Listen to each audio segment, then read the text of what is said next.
To my YouTube channel. Hello friends, welcome to my YouTube channel. देखिए आम देवकुंड आसी पहुँची सारी। यहाँ रहता एंट्रेंस गेट। ये किसी जिन लिखा जाइए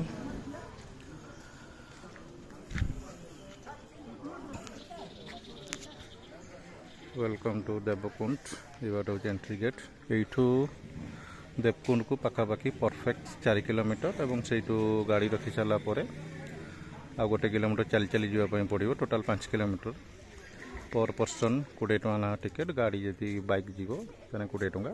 आदि गाड़ी जावाई चाहते जोटा कि 4 व्हीलर गाड़ी सब ये थुआ देखिपे 4 व्हीलर गाड़ी एंट्री ना गाड़ी अच्छी बैटेरी गाड़ी जोटा पर पर्सन 20 टଙ୍କା ना।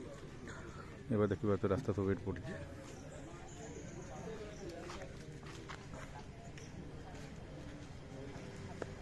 गवर्नमेंट ऑफ ओडिशा अंडरटेकिंग जाऊँगी।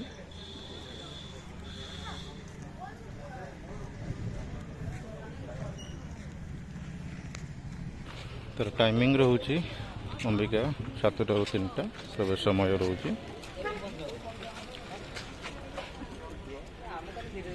यहाँ हूँ टिकेट काउंटर। ये भितर गोटे म्यूजियम गोटे अच्छी। ये रोडटा ये